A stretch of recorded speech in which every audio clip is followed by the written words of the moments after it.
It's time now for another edition of Oyster Tin Theater. And today we're going to make snowplows. Something like this. And the way we do it is we use oyster tin. First step, you got to eat the oysters, drink the beer, wash it, and then cut it up. That's what I'm going to do right now. And then we'll get set for scribing out. Now that the oysters are eaten and the beer is drank, we have cut the tin, washed it, cut it, hammered it with our ball peen hammer, and we've got a nice piece of bendable tin right here. And what I want to show you is how you can work it. If you haven't seen this before, I kind of lined it up like this, and I cut it. So this is going to be our working width. We want it just to be a little bit wider than what we're going to end up with, which will be something along the lines of this. But once we get to that part, then we'll be trimming it. So we got to leave enough so that we can trim it. Now, I'm going to figure out how high we want to make this thing. So we're going to take one of our, you can use a Sharpie to do this, but let's put them up there. Now that seems like it's going to be really big, but actually it isn't, because the trimming and the bending is going to take it down. So we take our scribing pencil and a little straight edge here, and line it right there. There. And then we just take a heavy duty scissors. You don't need the tin snips for it. These leave a clean line. The tin snips leaves a little jagged line. So then we just cut on that line. Okay, that's one. Let's make another one. About the same. Do it again.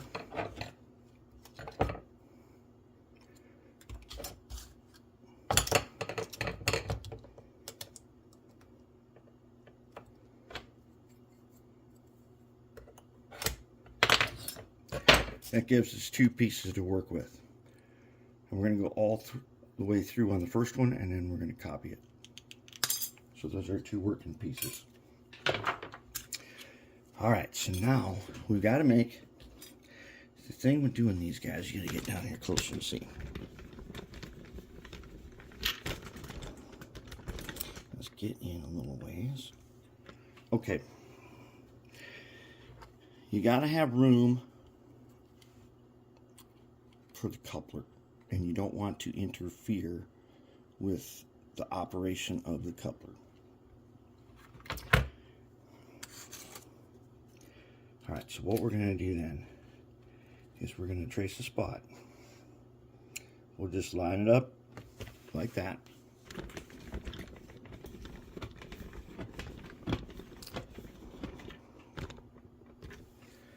Line it up just like that. Let's make a mark where the coupler's going to be. Roughly about there, and about there.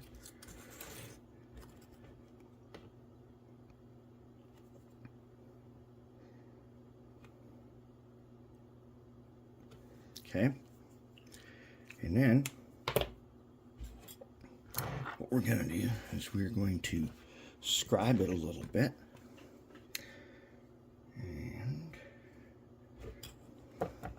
lightly scribe this. Oh, can we do that lightly?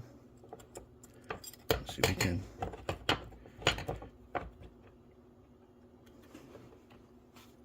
Okay, close enough.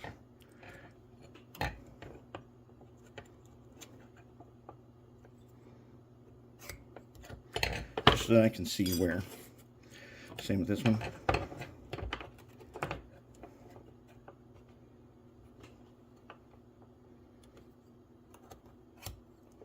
Not cutting all the way through this. In fact, I'm only cutting down a certain amount. Okay. So now I'm going to be cutting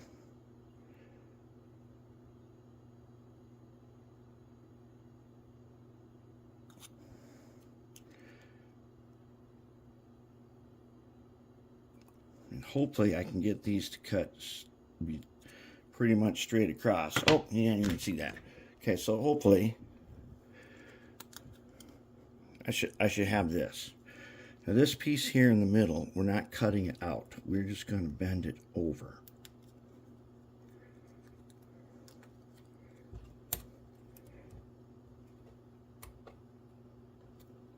And if I did this right, I can get it to bend straight across. We hope. Something like that. Okay, now if I put this on here, it's wide enough. In fact, it's perfect. It's perfect for the width. So let us go ahead and see if we can bend this guy down. Doesn't have to be perfect,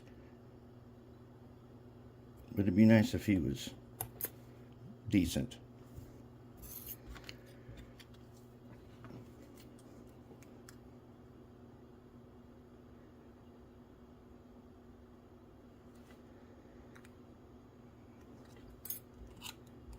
See if we can match it.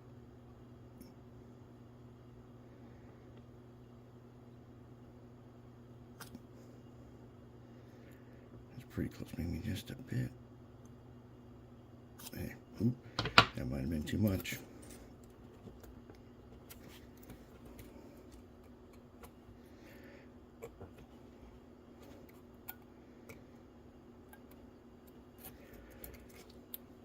Okay.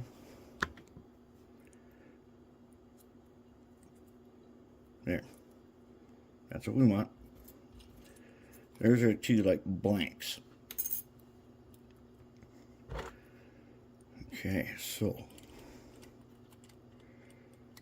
now we can go ahead and do a little work on it. So the first thing I'm going to do is I'm going to take a little ball peen here and I'm going to put them over on this corner where I can hammer. Get that guy down nice and flat. Let's get this guy down nice and flat.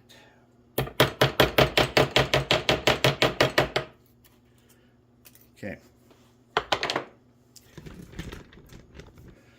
Okay, now they're nice and flat. Now we're going to take this big guy here. I'm going to be cutting through two layers. I'm just going to trim them enough so that they're kind of together. Like that. You see that? You can just barely see the little teeth marks when you do that. That's why I don't want to use this when I'm just, if I wasn't cutting through two layers, I'd use that other scissors.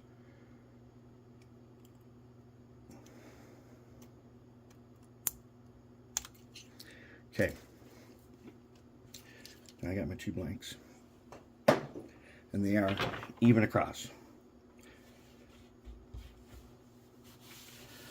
Okay, now, first thing I'm going to do is I want to set the bottom, because it's way too,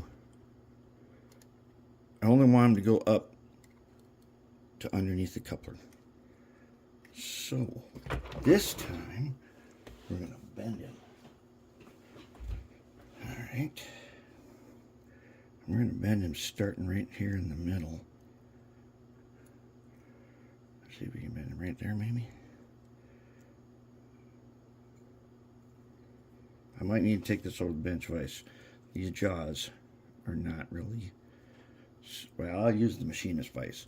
Okay, what I got to do is I got to bend those guys up before I shape it. But I want to bend there, so it's like a scoop on the bottom. We'll get to that, and then I'll get them bent up, and then we can start trimming. Okay, so I got the bottom part bent, and so then we get this flat shelf thing. And then what we do, what we're looking for is we want to get to here. That's our goal. and I want to use this one just like it is. I need a little extra flat space on the back. You know, sometimes, like this one's pretty round. But for this one to stay on here, I need a lot of flat surface. So he's going to be good just the way he is. But let's see what we do. Once we got it to here, the next step is we're going to clip corners here, right here. So I'm going to go from where the gold piece is to the corner right over there as good as I can, so I get that. I'm going to do the same thing over here.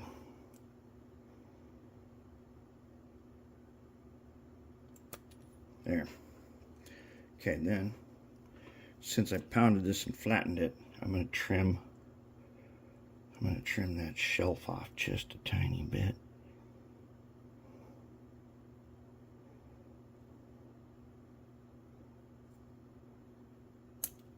There.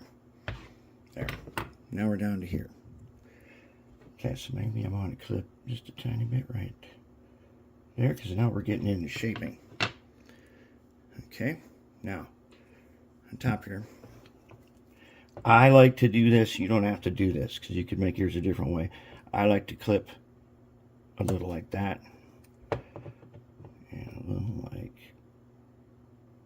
that, so I get like this. Okay, then I'm going to go ahead and I'm going to take this big pliers again. Now I'm going to line up that corner I made with the opposite corner.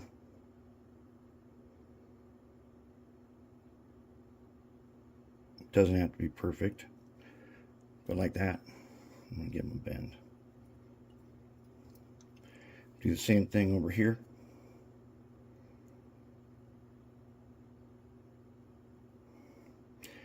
Remember, this stuff is really sharp too.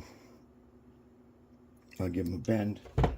Now I'll be about here. Now I'm going to take, I have a jeweler's multi-tool that will make some round. You can do this by hand. You can actually do this with your fingers if you want to. I'm going to get a little bit of roundness to it. Just a little bit.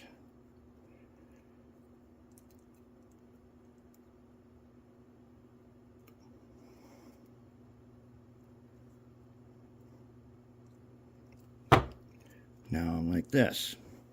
Okay, so now, would it work? And the answer is yes, it would work.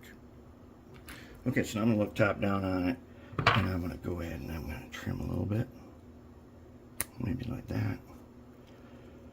Maybe a little bit off right here.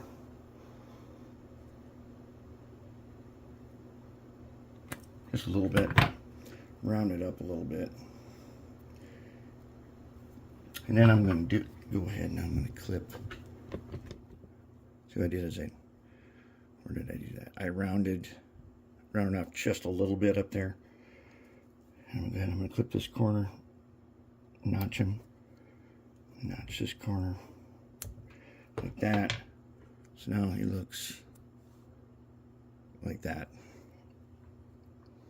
Okay, there it is. And that's pretty much the whole shaping of it.